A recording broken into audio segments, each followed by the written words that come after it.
Hello and welcome back to Perspectives, bringing you our daily dose of news and views we hope are relevant to you. Today, the propaganda war goes nuclear as India brings out its massed Hindutva battalions to saturate social media with divisive anti-Sikh and anti-Canada rhetoric. Meanwhile, the Sikh artillery wheels in its high-explosive big gun, Gurpatwan Singh Panoon, who then fires a massive broadside against Fortress Modi.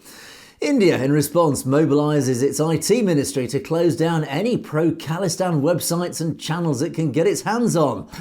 Yes, tensions are escalating as the march towards Khalistan moves forward apace. Well, to help us navigate the battlefield, I'm joined as always for Perspectives with our very own correspondent in Canada, James Cousineau. Good morning, James. Good morning, Angus, and good morning to our amazing viewers. Thanks for coming back for another information-filled episode.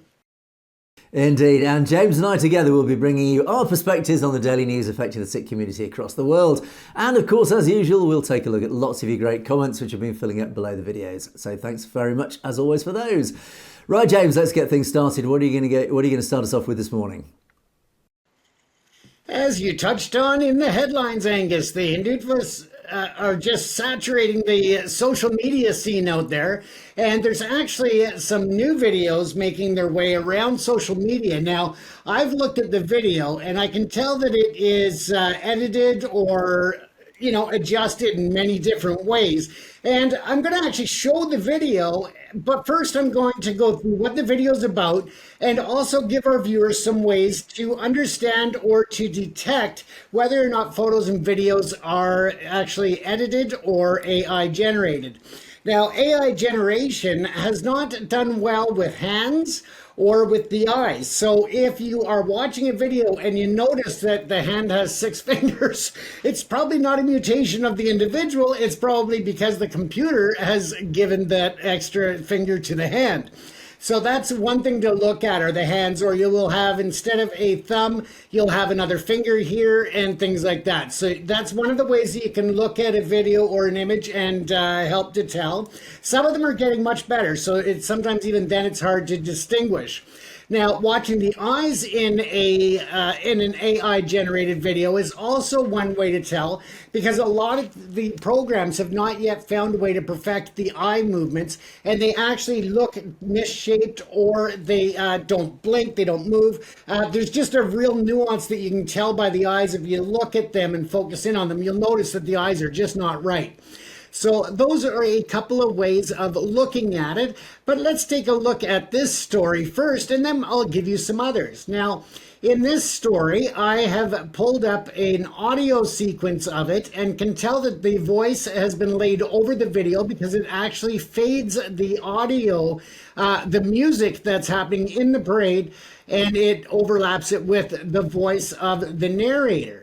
Now, what is the voice of the narrator, you may ask? It is a radical who is actually spreading this video on various platforms, and it's actually getting a lot of traction from the right wing here in Canada, as well as other radicals and Hindutva members that just really are propagating that Indians, specifically that the Sikhs are parading through the streets of Surrey, yelling out that they own Canada, that this is their Canada, they are Canadians, which is great. However, it goes on, as I said, that they own the country, and that they also are demanding that all white people go back to Europe, go back to England, things to this nature. And you can imagine how that would irritate a lot of people, not only Caucasians, but anybody in the community when they're being told that they don't belong here and they should get out of the country. So, of course, this is, once again, the push of the RSS media, the BJP, Modi, and his representatives, because they continue to work hard to divide and create anger within the peaceful communities of the Hindus and Sikhs within Canada. The increase in anti-immigration policies in the Western world are also being fed by foreign influences, in addition to the right-wing narratives that are really on a hot-button topic, being that the election just finished in the U.S., and of course immigration was a hot-button topic there, and that of course spills over into the Canadian the Canadian communities as well. So it's, a lot of false information that just continues. Now, Modi supporters are continuing to increase the temperature of all citizens who are being brainwashed by the Indian propaganda machine.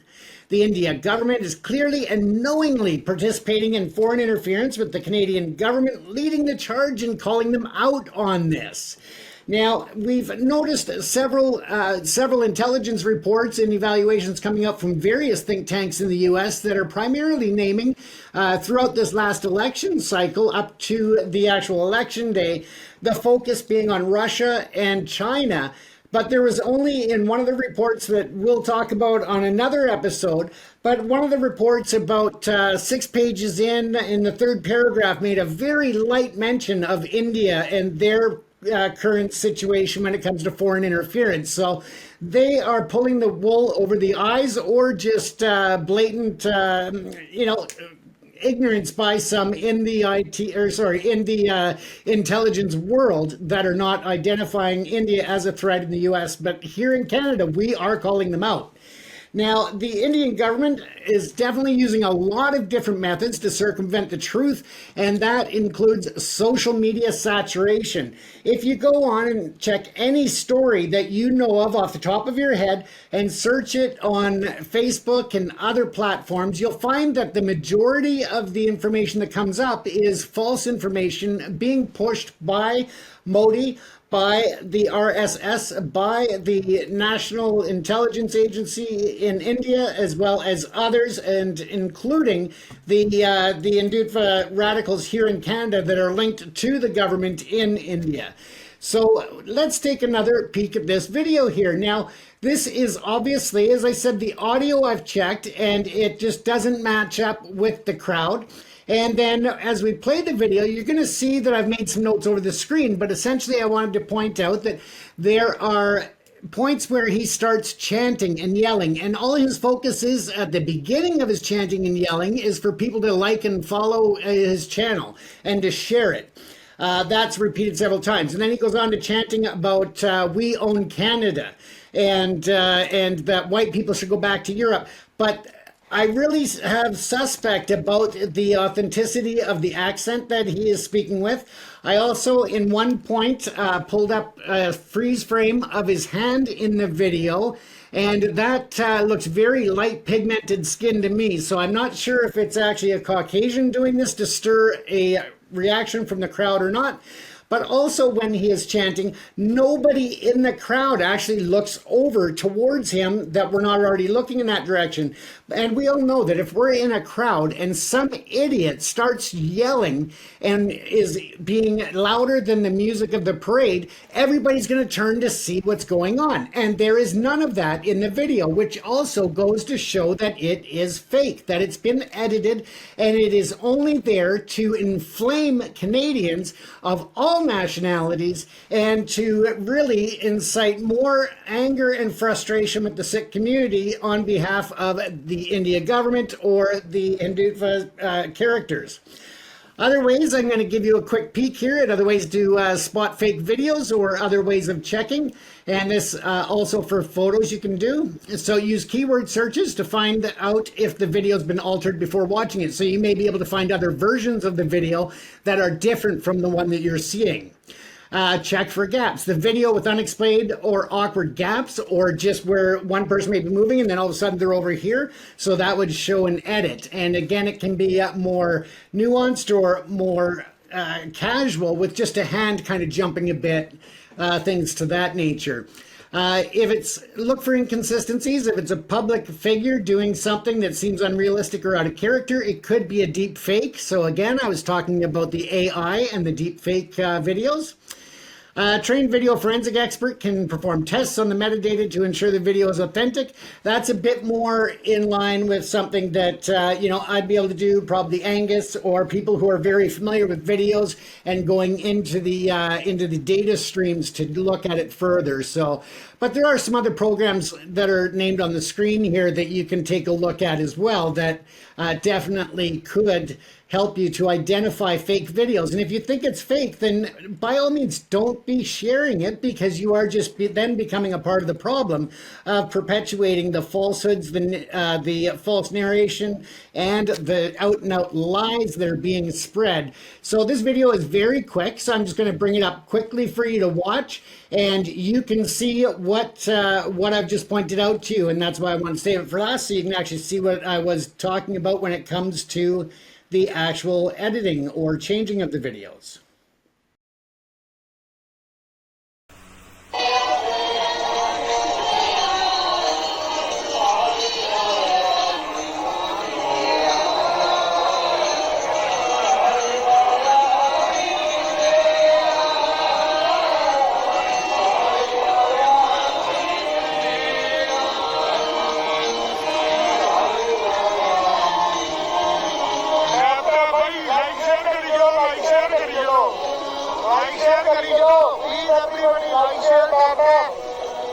Everybody like share.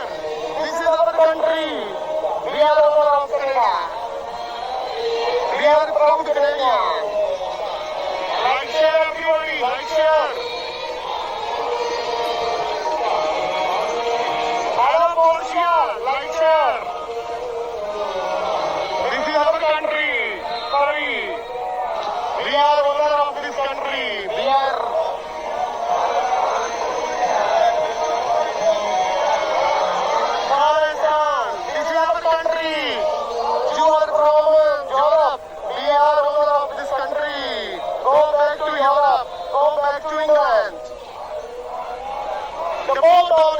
people. You go back to Europe.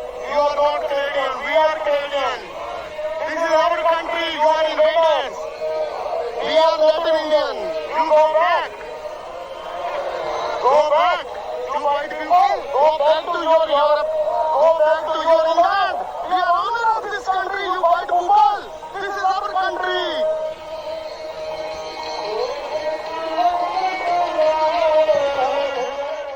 So as you can see, Angus, it's pretty obvious that it's that it is a video that's been altered, but there's a lot of people resharing it online and just not smart enough or don't care that it's been faked and pulling them into the Indian game of, you know, just saturating social media. It's what they do. Yes, I think misinformation and fake material like this is quite often preaching to the converted. In other words, it actually the only impact it potentially has is just feeding the same machine that is already on side to that particular political persuasion. But where it can really have an impact is, of course, people who don't know much about any subject, and then they see these sorts of things, and they're the ones being influenced. That's the dangerous impact of material like this. Now, misinformation and fake material is basically a weapon of choice of the RSS. They've used it to massive effect for many years. And of course, the aim of it is basically to recruit people to their cause. They are trying to firstly shore up their support from the primarily Hindu population of certainly India, the domestic population, but of course the diaspora abroad as well. They're trying to not just recruit, but then drive wedges between the various communities. And they can only persist and survive and thrive if they keep support for their organisation and their political desires. And they recruit people, again, through this fake material, through this what can be seen as extremist right-wing material. And there are two different types of material that they're using. Firstly, there is just a simple misinformation. That is where, and quite often we highlight this, where they cherry pick pieces of information that might be factually true, and they cherry pick these, but they spin them into a completely different narrative, into a fake narrative. And again, an example was yesterday where they cherry picked the words of Justin Trudeau, where he allegedly said that the Khalistan movement doesn't represent Sikh people. It was actually not what he said at all. But they took that specific sentence and spun it into a whole headline, which again was used against the whole Khalistan movement. And this is what they are very good at: cherry picking, taking small pieces of information and spinning a whole new narrative out of it. That's one side of it. The other side of it, which is still, I would say, in its infancy, is this fake, completely fake material. This is using AI, artificial intelligence, and a lot of clever manipulation of video and audio to try and create material fake material that actually didn't exist at all in the first place.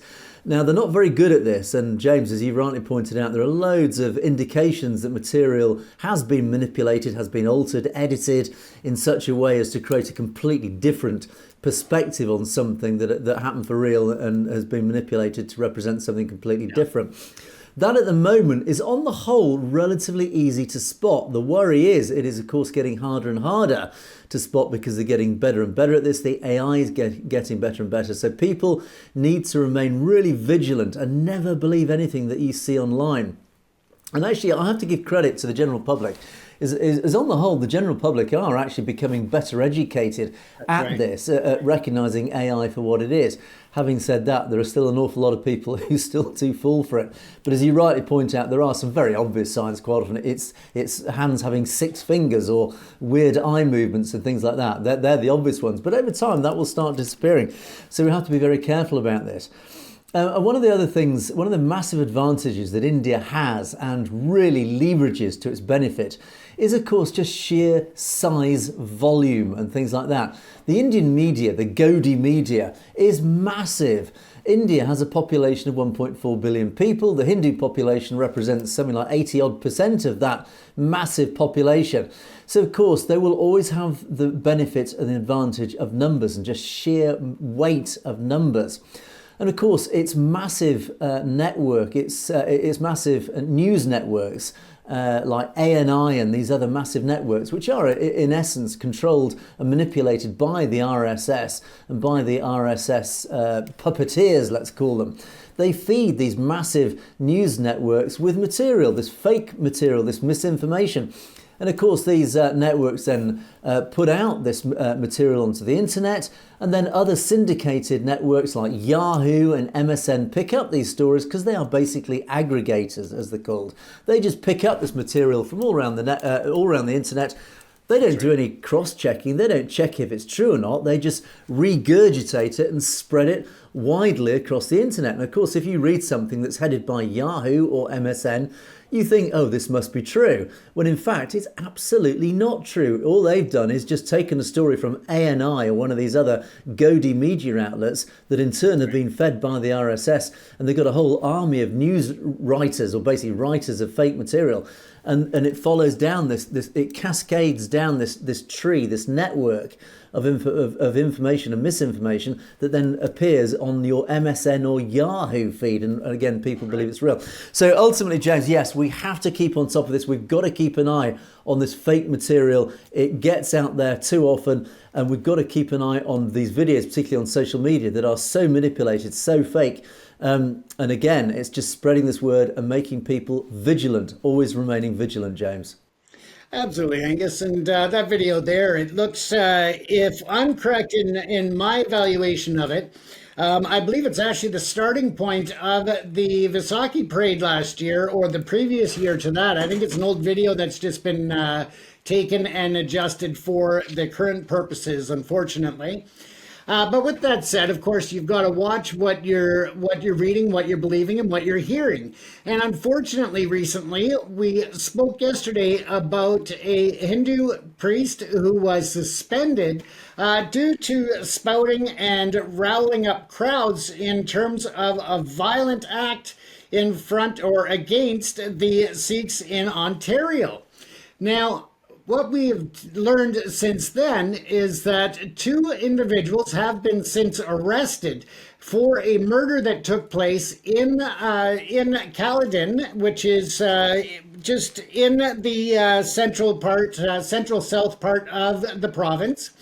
And they've been arrested for a murder. Now, it gets interesting here because it happened just after the riots and the protests that were happening in Brampton. Now, this temple priest had called for violence against Sikhs, and shortly after, someone was killed. Now, it gets even worse, is that the person who was the victim, as well as the person who is accused, were actually very good friends at one time. What has separated them is the fact that one individual, the accused here, Rajinder Kumar, has taken on a role as an RSS or an extremist that is devoted to the India government, whereas the victim, Rupinder Singh Mali, was actually part of the Khalistan movement and looking to give Sikhs the freedom and sovereignty of a homeland. And that really separated their friendship. Now, at about 10 p.m. on November the 9th, the Ontario Provincial Police in Caledon responded to a residence on Deer Ridge Trail where they discovered Mali was critically injured. He was later pronounced dead at the hospital. And although they are claiming that the cause of death is still under investigation, it has been reported that it was a stabbing and that the individual's wife has also been arrested. And the reason for her arrest is that she helped to dispose of the alleged murder weapon. And they are, through different sources, I understand that was a knife. So again, she's being charged with accessory and he's being charged with murder, among other charges. Now, whether or not they are going to look at who was stirring up the provocation and who was stirring up the violence over the weekend, shortly before this happened, they could actually find themselves in a legal issue as well for stirring up the violence, inciting the violence, and ultimately leading to someone acting out against a former friend and taking their life.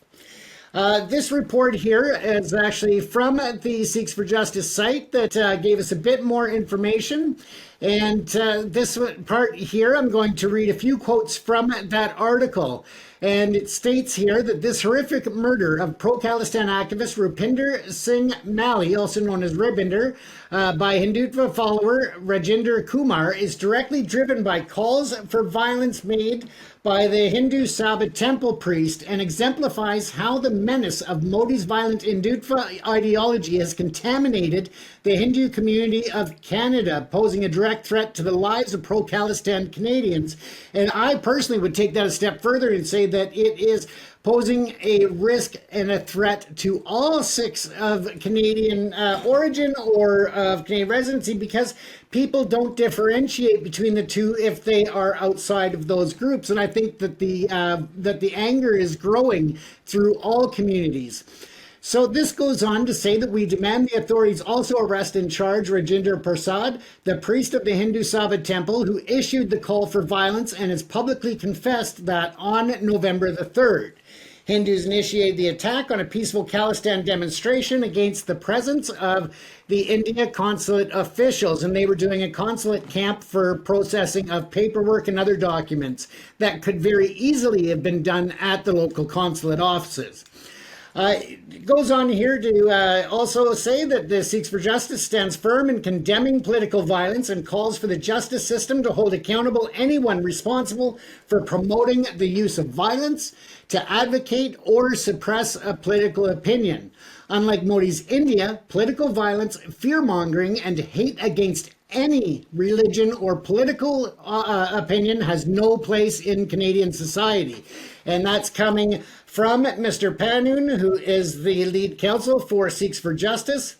Both of the accused are expected to appear in court tomorrow.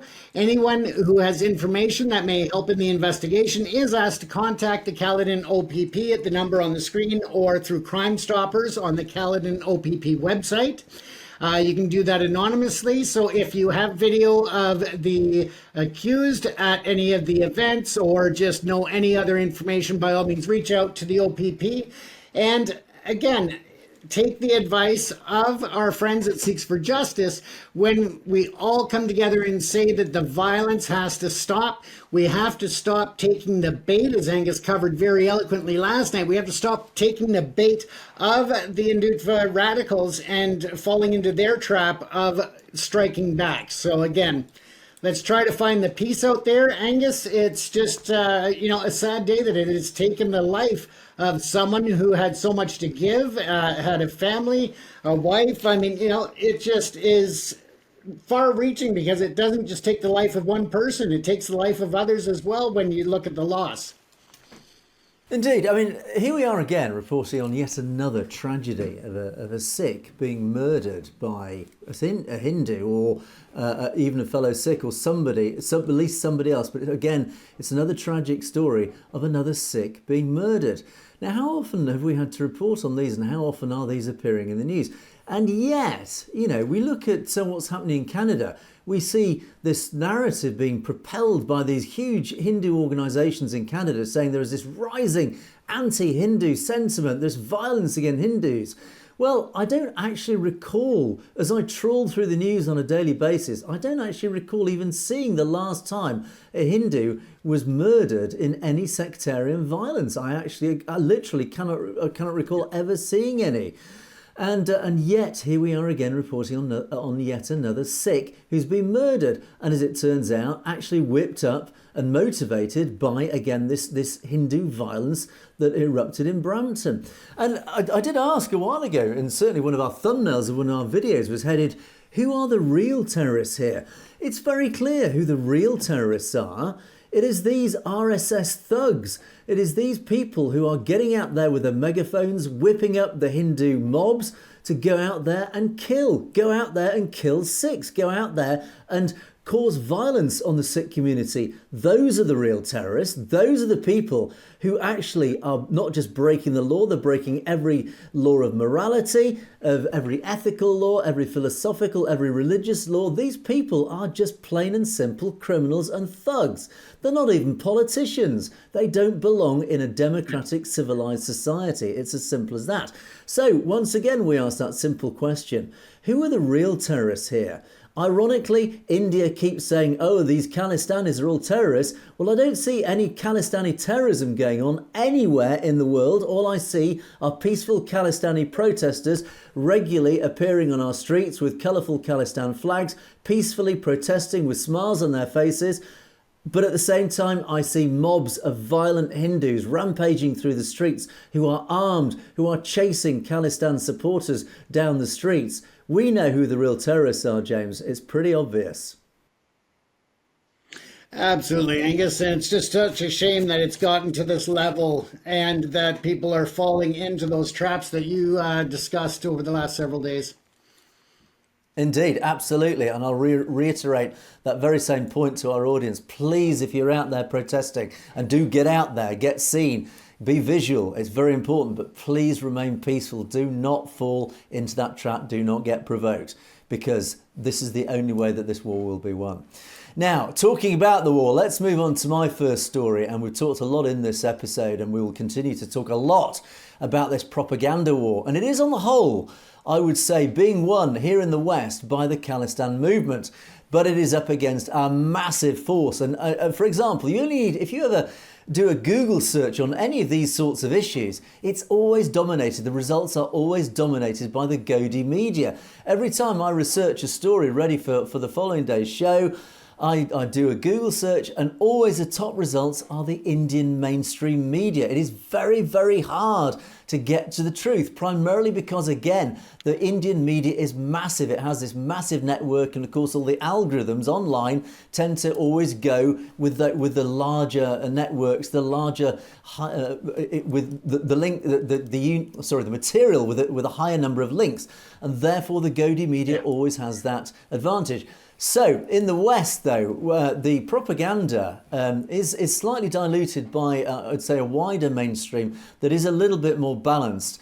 And of course, that word balance doesn't exist in India. And I want to highlight exactly what is going on in India. And for those of you in the audience who reside in India, of course, you'll be fully aware of this and the Godi media. Well, even worse than that, it gets a little bit more sinister than that, because, of course, the majority of India's population gets spoon-fed a whole host of pro-Modi, pro-India propaganda and anti-Sikh propaganda. They don't see both sides of the coin. They don't see the alternative narrative. They don't see the truth, basically. They just get fed this created, manufactured narrative from the Indian government. Now, here's another example of this. And I tried to find out what was going on in India. And again, I was bombarded with my Google results with all the Indian media reporting one story. But that story is quite important and it's quite interesting. Let me read you one example of this. The India's IT ministry has cracked down on the rise in pro-Khalistan content. There are pop-up warnings everywhere now pointing out pro-Khalistan material, and is being taken down on a daily basis. So this is in the Times of India again, and also reported in the Economic Times and the Hindustan Times and many of the Gaudiya media mainstream outlets. Amidst heightened tensions between India and Canada, the Indian government has observed a surge in pro-Khalistan content online. Great, that's actually really encouraging, and this is true, is that well done to the Sikh community, well done to the Khalistan movement, is that the pro-Khalistan information is now starting to fill up social media, is starting to fill up mainstream media, which is marvellous. So what's India doing about this? Well, what would you expect a totalitarian regime to do about it? In the West, it would just let it happen. They would say, yeah, this is freedom of speech. But India, no. In a totalitarian regime, the Ministry of Electronics and Information Technology, MITI as it's called, this is like something out of a George Orwell 1984 novel. Yes, the ministry has, alongside the Ministry of Home Affairs, is now actively working to curb this trend. Oh no, we can't have free speech, we must curb this trend. And it isn't the first time such content has spiked. Previous incidences include the farmers' protests. Oh yes, of course, that outpouring of democracy, that had to be curbed too by MITI, the Ministry of Electronics and Information Technology. They couldn't have any democratic protests going on in India. They had to curb and restrict it. So authorities are taking measures like issuing takedown orders and restricting or withholding profiles that threaten India's national security and sovereignty. Well, by that, read that threaten the BJP totalitarian hold on India. That's what it really means. Organisations like Sikhs for Justice, led by the banned activist Gurpatwant Singh Pannoon, continue to spread their message through sympathiser handles. God forbid that any political dissenter can spread their message, indeed. Security experts believe the recent tensions between India and Canada over the murder of Hardeep Singh Nijjar have provided fertile ground for pro-Khalistan groups to recruit, fundraise and, in their words, radicalise youth. Good heavens, it's called radicalisation, is it, to support Khalistan, this democratic movement, this massive democratic movement? Apparently now it's radicalisation. Now, in normal terms, the word radicalise is used against terrorists. If you are recruited by any terrorist organisation, you are known to be radicalised because you are, by definition, observing a radical, peripheral, marginal, anti-establishment group. Well, unfortunately, it seems that if you support the whole concept of Khalistan, which is, again, is a purely democratic movement that is recognised globally, recognised even by the United Nations, apparently you are being radicalised. Again, look at this terminology, this fake narrative that they're creating.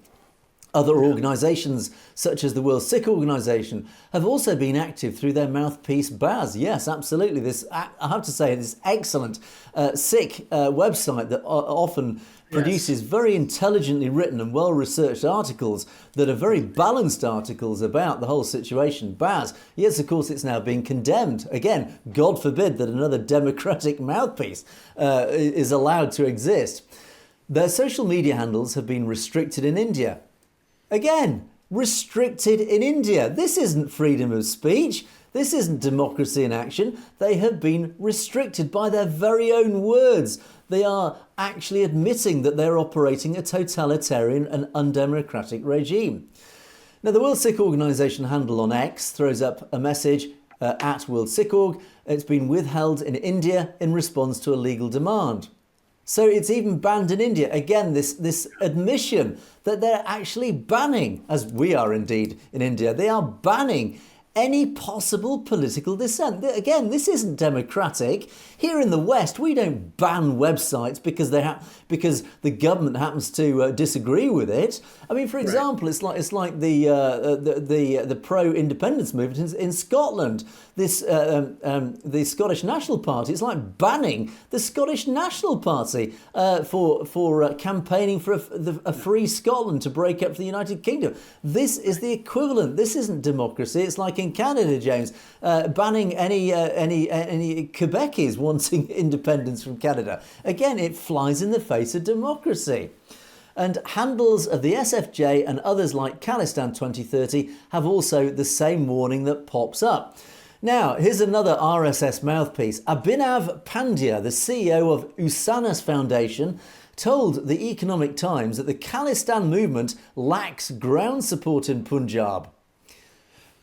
I'm sorry, really? Did I miss those elections of this year when two pro-Khalistan campaigners were elected with massive majorities in the Punjab to the Lok Sabha? Yes, through the process of democracy, who stood on a pro-Khalistan ticket were elected to the Lok Sabha, yes, through democratic means, by a massive majority. And yet, according to this CEO of some sort of foundation, the movement lacks ground support in the Punjab. Really? Again, fake news, misinformation. This is what the majority of India are being fed, this nonsense news. Short voice messages of 10 to 15 seconds promoting the Khalsa Raj are reportedly being circulated on messaging platforms. Well done, guys, keep it up. The blocking and takedown of such content by the Indian government is permitted under Section 69A of the Information Technology Act. This is where it starts getting really sinister. This section gives the government the power to block online content in certain circumstances that include when it is to protect India's sovereignty and integrity, to defend India, to protect the security of the state, to maintain friendly relations with foreign states, to maintain public order, and to prevent the incitement of cognizable offences. Now, again, I refer back to 1984 and George Orwell. This piece of legislation, the Information Technology Act, is a very scary piece of legislation. It is basically a carte blanche. It is a complete license to the Indian government to take down any website it basically doesn't like. It's very easy to meet these threshold criteria. Basically, they're saying that if they don't like a website, they don't like the political material, they'll just take it down. And they are legally allowed to do so. There is nothing that in so-called democratic India that any website can do about it. It's as simple as that.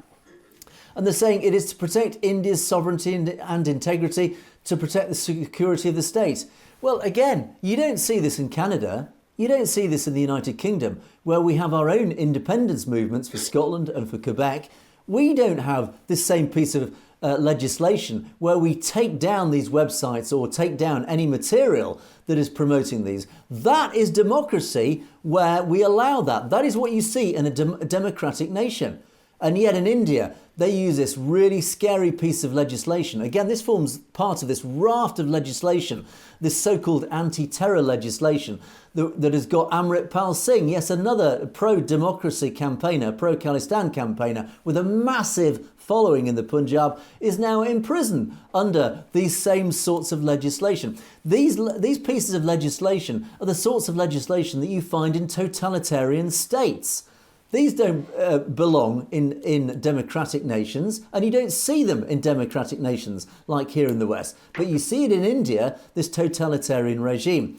So unfortunately, once again, we are seeing the BJP under the guise of democracy, and in fact, it is certainly not, is very far from democracy, stopping the dissemination of any democratic protest, stopping and preventing any material that threatens their dominance and their control over India. Again, I always revert back to the Brahmanical control of India. This is why the Brahmins remain in control of India, because it is recruiting all the Hindus in their ignorance who have become enslaved in this same system. You are all slaves to this system without even realizing it. You cannot see the bars of the cage around you, but the Brahmins remain in control of your lives. You will never rise above this caste system. You will never break this caste system, because you are slaves to this very system that keeps you trapped, because you support this anti-democratic system. You support this system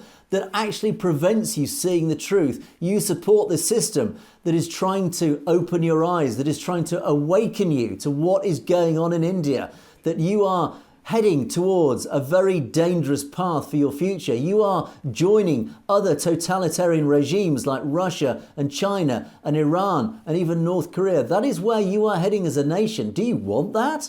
But this is what's happening. The evidence is out there. This clamping down on democratic dissent, on democratic campaigning. And that is not just the Khalistan movement, but any political movement that threatens the Brahmanical control, the BJP control of India. It is being taken down and it is being prevented from being disseminated so that you out there in India can see it. Shouldn't you be worried about that? Absolutely you should. You should be able to see all sides of every discussion, all sides of every debate, all sides of every argument. Otherwise, how can you form your own opinion, your own balanced opinion? At the moment, all you're seeing is one side of the story. This is what the Indian government do very well. This is what they do. This is how they're controlling the Hindu population, turning them into Brahmanical robots doing their work for them. Wake up. Smell the roses, as we say here in the West. You've got to realise what's going on. And this is why, out here in the West, we've got to keep highlighting this dangerous totalitarian control of the Indian population, James. It's so dangerous and it's quite frankly terrifying. Absolutely, Angus, and I love the section 69A where it says maintain friendly relations with foreign nations.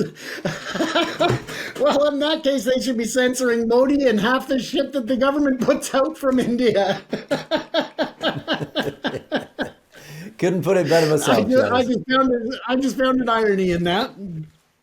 Indeed, there's an awful lot of hypocrisy and irony going on in here. So where to begin? And on that note, let's move on to my second story. And one of my favourite characters in the whole epic saga, in this whole great war story, is of course Gurpatwant Singh Pannoon, this firebrand. This artillery piece, this great howitzer that is often wheeled out by the Sikh community to launch high explosive shells at Fortress Modi. This gentleman, who I have to say has an absolute heart of a lion, the courage of a lion, to stand up even in the face of assassination attempts, even in the face of these Hindu death squads that Modi and Amit Shah and Ajit Doval are clearly sending out on a regular basis. He still stands up and he still shouts from the rooftops his I have to say, very cleverly put together pieces of propaganda. And I'm showing you the video now. This is his latest video, and I'll read you actually some of the words. And it's very, very clever how he puts these things together. On the face of it, it does appear just to be this absolute this high explosive barrage of rhetoric. In reality, it's actually very cleverly put together. So what he says, of course, he starts off, as he does with most of his videos, Waheguru Ji Ka Khalsa, Waheguru Ji Ki Fateh. Indo-Canadians, the followers of Modi's violent Hindutva ideology. So again, he's addressing this to a very specific audience. This is the Indo-Canadian diaspora. And Chandra Araya, yes, James, this nemesis in Canadian politics, this Hindu mouthpiece, as he calls it, the face of Hindu terror in the Canadian Parliament. Keywords: be loyal to Canada or leave Canada. He set out his stall very, very clearly here. Be loyal to Canada or leave. Canadian Prime Minister Trudeau and the RCMP have acknowledged that Indian diplomats spy on pro-Khalistan Sikhs and are responsible for the assassination of Shahid Najjar. So he set the facts out immediately, made it very clear that even the law enforcement and the Canadian government have acknowledged publicly that India and its diplomats are spying on Sikhs and they are responsible for the assassination of Najjar. Yeah. Pro-Khalistan Sikhs are going to continue countering these Indian terrorists, organising life certificate camps. Again, pointing to what's going on. These camps that the Indian government have been setting up in the Hindu temples across Canada. And he said, we are going to continue protesting peacefully, mind, outside these Hindu temples against what's going on. Now, he raises the stakes. The next challenge to these Indian diplomats will be on the 16th of November at the Kalibari Hindu Temple in Mississauga and the following day at the Triveni Hindu Temple in Brampton. So he's saying we're going to carry on with these protests. And again, I'll just reiterate to those who attend these protests, please don't fall for the trap. Don't get provoked. Stand there with your flags and smile. Sikhs for Justice. Again, here we go. Some very, very clever rhetoric here. Sikhs for Justice is going for kill Modi politics. Very carefully chosen words. Kill Modi politics. Now, of course, the Indian media are going to jump all over this, as indeed they are. He's threatening Modi. Kill Modi. No, he is saying kill Modi politics. But he's done this very deliberately. He's using the word kill Modi, those two words, deliberately, because he knows this is going to provoke. He knows this is going to get attention in India. He knows this is just going to absolutely ignite a fire under the Indian right wing, under Hindutva. They're going to say, kill Modi. But he's saying, kill Modi politics. It's a typical Gurpratant Singh Panoon trap. I'm not saying kill Modi, I'm saying kill Modi politics. So when you come back with your massive propaganda saying that I'm threatening Modi in India, no, I'm not. I can prove it. I'm saying kill Modi politics. Again, it's a very, very clever, deliberate provocation. He's daring India's Hindutva to come at him, saying he's threatening India. He's not. Politically, he's threatening Modi. That's what it means. Modi and Amit Shah. Canada is not Ayodhya. Now, he's now turning his attention to this huge, very significant, important religious site of Ayodhya, this temple that Modi built on the ruins of an Islamic mosque. Again, very controversial story, is that the BJP campaigned for about 15 years to destroy this very old Islamic mosque and build a Hindu temple over it, the Temple of Ayodhya, massive multi-million-dollar project, and they've done that. And of course, this has now become a sacred site for Hindus, and it's become a real rallying point for Hindutva. It's very symbolic. So he said, since RSS Bajrang Dal and all BJP foot soldiers, they have tried... Bajrang Dal, I had to look this up. The Bajrang Dal is one of the militant youth. It's almost like the Nazi Youth Party of but it's the Nazi Youth equivalent for the RSS. It is the RSS Youth Militant Movement, the Bajrang Dal. So since the RSS Bajrang Dal and all BJP foot soldiers, they've tried to attack Gurdwara Sahibs in Canada. Of course, we've seen that. We've talked a lot about it. So he says, no, we are going to shake the very foundations of your Ayodhya, the birthplace of India's Hindutva ideology since 1992. We will shake the very foundations of Ayodhya, the birthplace of the violent Hindutva ideology. So he's turning tables. He's turning the guns back on the Hindus, saying, look, you're attacking our Gurdwaras in Canada. Well, guess what we're going to do? We're now going to, in his words, shake the foundations of Ayodhya. Yes, your most sacred place. We're going to turn the guns back on you and give you a taste of your own medicine. Now, notice again, very carefully chosen words here. There's no threat of violence here. He's saying simply, we're going to shake the foundations. Now, what does that mean? That's very ambiguous. It's deliberately ambiguous. Again, very clever use of words. He's tempting Hindutva, saying, you're threatening violence against Hindus and our Ayodhya. No, he's not.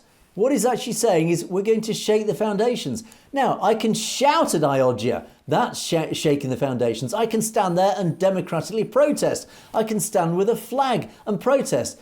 But that is shaking the foundation. So again, he's deliberately chosen these words very carefully to tempt Hindutva, to provoke the right-wing Godi press in India to attack him, to say you're threatening India with violence. No, he's not. Again, he's not at all. But he's using deliberately ambiguous words to provoke and tempt Hindutva into misinformation again. And he continues, supporters of Hindus Sabha Mandir who raise the slogans of Gar Main Gus Ke Marenge. Now, this is important. The Hindu mobs that we reported on in Brampton, who were armed and storming down the streets of Brampton, they were shouting the slogan Gar Main Gus Ke Marenge. Now, this translates as, we will enter your home to kill you. This is significant because these were the very words that Narendra Modi used, if you remember, leading up to the elections this year, that he used when he was campaigning. And he said very proudly and very publicly, We will enter your homes and kill you. These are the words of Narendra Modi actually admitting that he goes out there and extrajudicially murders political dissenters. This was his own admission, that India goes out there and basically kills Sikhs and Khalistanis. So the same Hindu mobs are aping this very same words, we will enter your homes to kill you. So when we're looking at what's going on in this violence, who are the violent parts, who are the terrorists once again, it's very clear who the terrorists are. And Gurpratap Singh Pannoon is highlighting this very same fact, that it was the Hindu mobs coming from the Sabha Mandir who were shouting this very same slogan.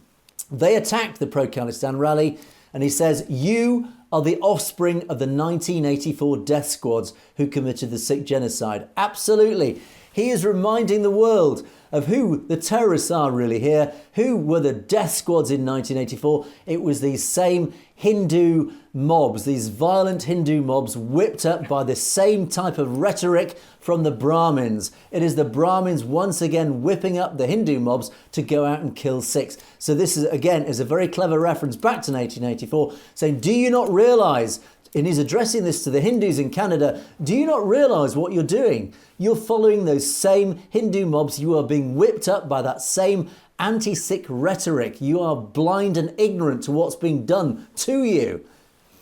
He says, if we see any Hindu Canadian holding or raising an Indian Taranga in Canada, you will be reported and designated as enemies of Sikhs and Canada. And he signs off his video. This is very, very important, this. Remember, the war is between pro-Khalistan, Sikhs, and the government of India, and all Canadians. Stay away, stay safe, do not become fodder in this battle for Khalistan, Indo-Canadians. Be loyal to Canada or leave Canada. So what he's saying is, look, and again, this very same point, he's addressing Hindus in Canada. Look, this war isn't between you and us. This war is between the Khalistan movement and the government of India. That's right. And it is also between normal law-abiding Canadians and the government of India, who are turning out to be terrorists. He's saying, look, just don't get involved. Don't get whipped up. Stay away. Don't become fodder. Key word this. Do not become fodder in this battle for Khalistan. In other words, you are being used and manipulated by the RSS and the Brahmins. You are victims in this without you realizing. You are being manipulated into turning against your fellow citizens, against even Canadian citizens.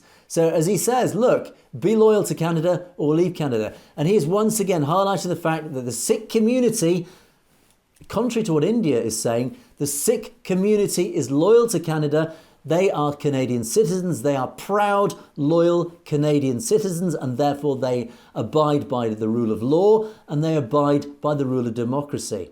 So in other words, look to who you are being manipulated by. It's the Brahmins. It is those anti-democratic forces in India. So I have to say, James, a very, very clever, well-worded, firebrand message once again from Gurpratap Singh Pannoon. It's very easy to sort of see it almost as a bit of a joke, the way he stands there and waves his finger. In reality, he knows exactly what he's doing. He is a very powerful, very clever force in this fight for Khalistan, James. And I have to say, as I often do, I raise my hat off not just to his courage and his achievements, but also he's a very intelligent guy. He knows what he's doing. Yeah, and he knows how to captivate an audience. I've seen him speak personally on several occasions, once through video link, once in person. And no, he's just got a very powerful way of getting attention of the crowd and carrying the conversation with even the largest of crowds. He's an amazing speaker. It should also be noted that I think that they've already shaken the grounds of the Hindutva with the Canadian government standing up and recognizing all of the games that they're playing. So I think that they're already doing a good job of shaking the foundation. And in closing to that, I'd also like to say that I've seen the logos that people get angry about with I believe it's an AK-47 or whatever. But if people notice, the barrel of it is actually tied into a knot. So it's actually promoting non-violence. And they say, your power is in the pen. So, people don't realize that. They've got to look closer at that logo to realize that it's tied in a knot. It's about non-violence. And this is why the Khalistan movement is winning the propaganda war. And again, why you must not fall into the Hindutva trap. Because the Sikh community, the Khalistan movement have been very clever in their promotion of how they've been running the whole campaign. Because again, they've been following the rule of law and democratic norms. And it's Hindutva that are falling into the traps. It's Hindutva out there armed in the streets and being seen as violent. It is Hindutva falling into the propaganda traps. And I'll just wrap this story up with some of the reaction to Gurpatwant's video. Unsurprisingly, right across social media, right across mainstream media in India, they are falling into that trap. Let me show you one of many thousands of examples. Sputnik India, clearly just highlighting the link between totalitarian Russia and India. Sputnik India says, outrageous! Khalistani terrorist Panoon threatens to attack Hindu MP Chandra Araya. Indian diplomats on the 16th and 17th of November. Sikhs for Justice also threatened to target Ayodhya Ram Temple. No, he didn't. As I've just gone through his words, there's no violent threats there.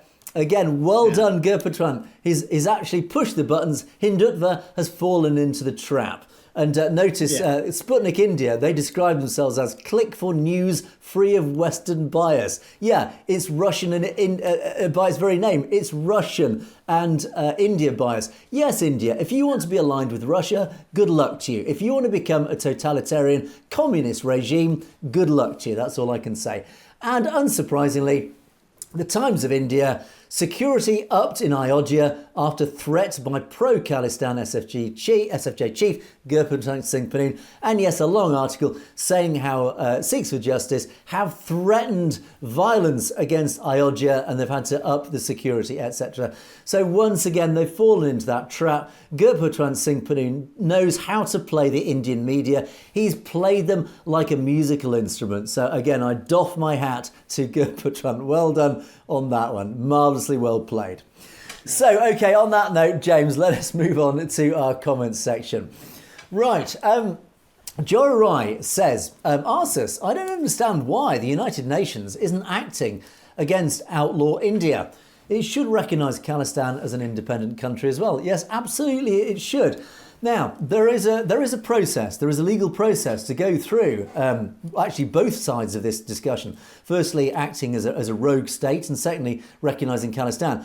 It takes a long, slow legal process, but it is a process that if you follow it carefully and correctly, you do get there. And this is what the Sikh Federation is doing globally. It is going through that legal process, stepping stone by stepping stone. The first stepping stone is to create one organisation, one single entity that can then approach and discuss and negotiate with the United Nations so that there is one unified, aligned voice that represents the whole of the Khalistan movement. That is what the Sikh Federation is all about. They know this. This is why they've got together globally to unite and align so that they can approach the United Nations on a legal basis with a proper legal foundation and present the case of Khalistan. So don't worry, Jorai, that process is in motion. This is why Khalistan will happen, is because the Khalistan movement is doing it correctly.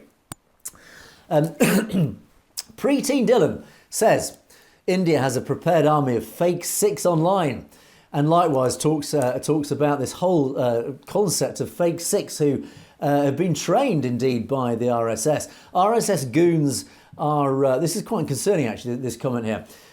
Indian military is also training thousands of RSS goons and providing Russian weapons to spread violence across J&K and Punjab and Manipur indeed.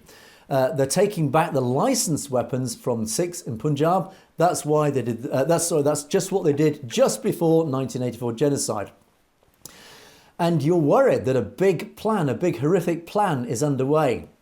Thousands of non-Punjabi RSS goons are migrating to Punjab, Kashmir, to change its demographics so that the referendum can, of course, the result can be changed.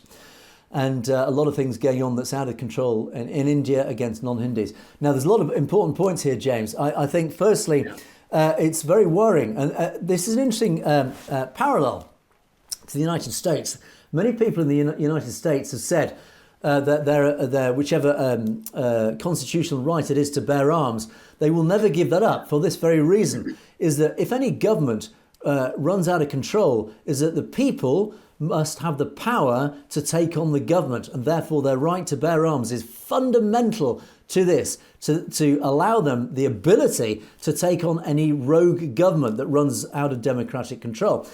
India, as we keep saying, is running out of control. It is moving away from democracy into a more totalitarian regime.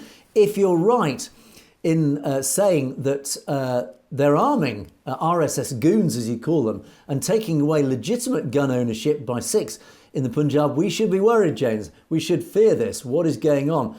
The second point also here is this dilution of demographics. Absolutely, this is going on in J&K and Punjab. They are pouring in Hindus into these regions. They're playing the long game, knowing that the more Hindus they pour into these regions, the less powerful the Sikh voice will become, James. There's a lot of powerful points in that comment.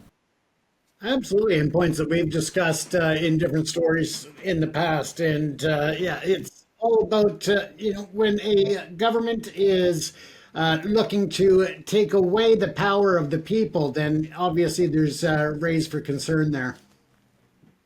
Yeah, and then S. Baines takes it from a different angle, saying that the events in the last few months have started to unite Sikhs around the world. I think this is absolutely right. This is what we're seeing and we're reporting on regularly now, is that Sikhs, and particularly the Khalistan movement, are uniting globally now. It is forming a much more of an aligned voice.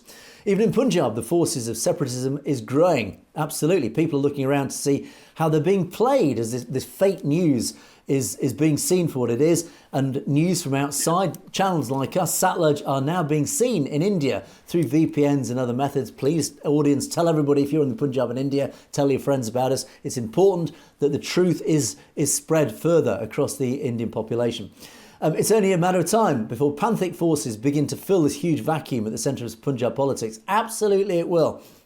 And this is why the centre, Delhi particularly, are so scared, and why so many Sikhs are being assassinated in Punjab and worldwide. They haven't realised is that an idea, once it's been born, can never be killed. Absolutely right. Powerful point there. An ideology, you cannot defeat an ideology. You can kill as many people as you want, and this is why the West have such a problem with Islamic fundamentalism. You cannot defeat an ideology. It doesn't matter how many people you kill, how many leaders you kill. An ideology is intangible. It spreads through intangible means. And this is why actually Khalistan, you will never kill the Khalistan movement because it is an ideology that will never go away. And as we keep saying, the simple message to Delhi, you cannot kill an ideology. So take the path of least resistance, let it happen, and then you remove that problem from yourselves once and for all, James.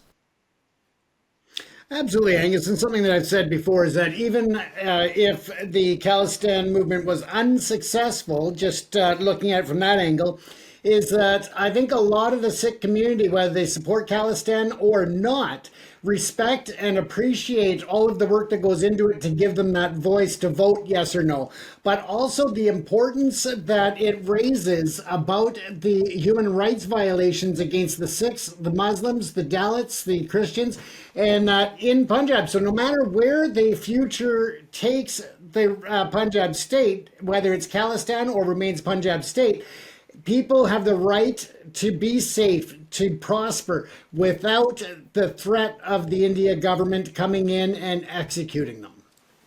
Absolutely. Democracy is worth fighting for, and that is what the Khalistan movement is all about, fighting for the basic fundamental rights of democracy.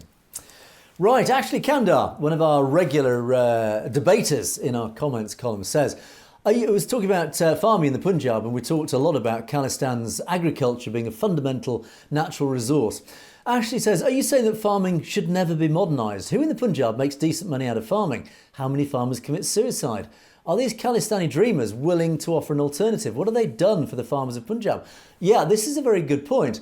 And we talk a lot about agriculture in the Punjab. It is, as we say, the breadbasket of India. But as James, you said a while ago, many farmers in the Punjab are committing suicide because they're basically finding it so hard to scrape a living. They're living on a subsistence basis. And Ashley says, are these Khalistani dreamers willing to offer an alternative? And what have they done for the farmers in Punjab? Well, S. Baines responds, look, everything. They would take back the water rights of the Punjab and find export markets for Punjab's agricultural goods. Punjab needs its own foreign policy as it runs counter to the needs and ideology of Hindustan. So S. Baines actually makes the very valid counterpoint saying, look, Khalistan means that the Punjab will take control of its own management. It can manage its own agriculture. It can manage its own policies in relation to agriculture. It can, of course, take control of its riparian rights. In other words, its access to its own water. It can therefore manage its water more efficiently, which India, central India, has failed magnificently to do so. And Ashley comes back and says, look, have you been to India? Have you seen the quality of their agricultural goods, for example, bananas? Rights are what you negotiate, give and take. Punjab will get less water, I can guarantee it.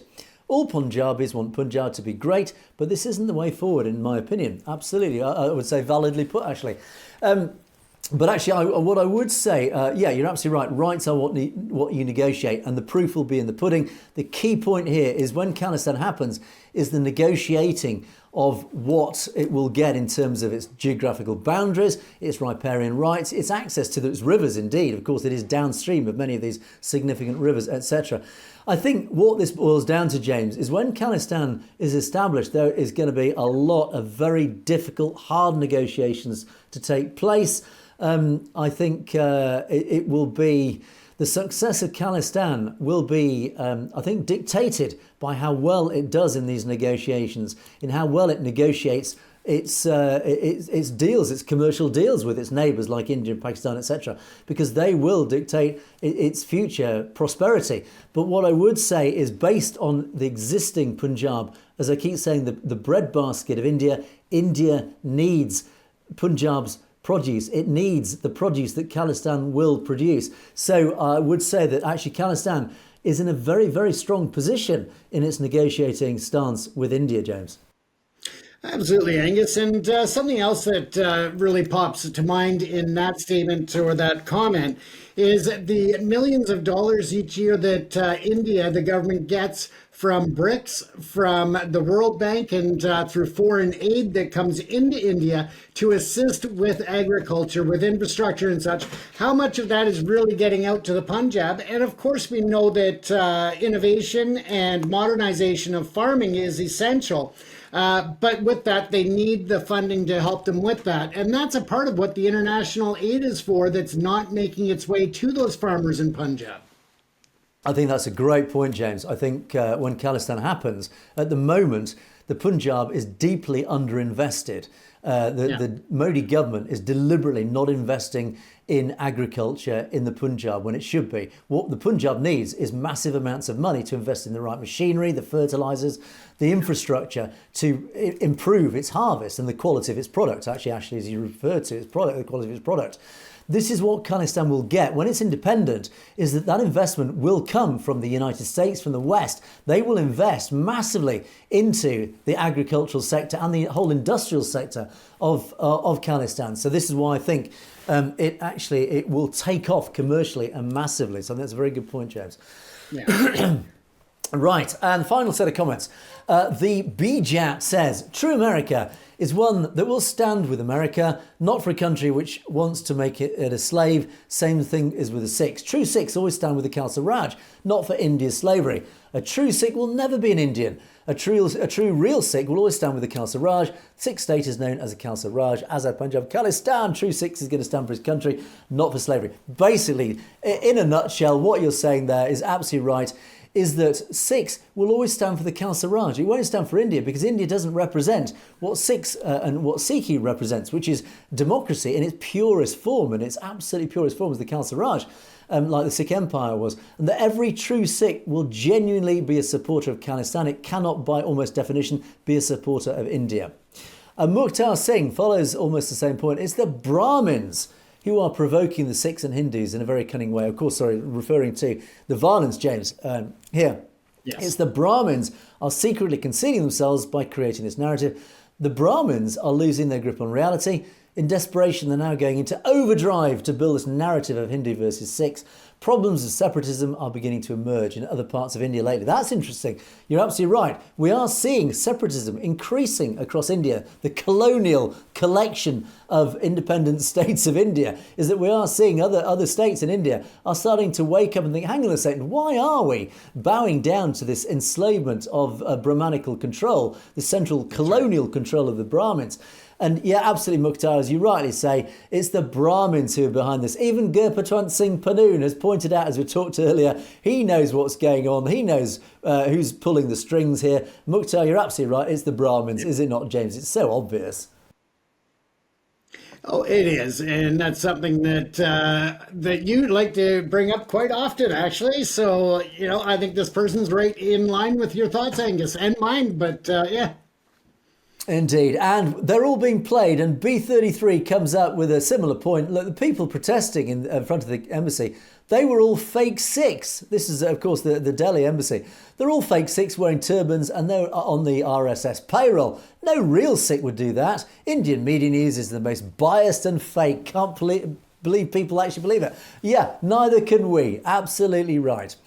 NSL 6074 says a great idea. Include Sikhs in the UK. Of course, I think you're in Birmingham, aren't you?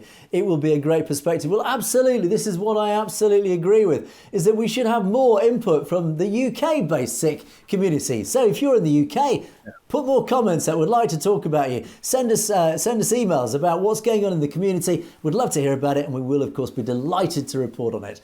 And the final word of the day goes to Jupiter 6893. Now, James, we're going to improve our Punjabi.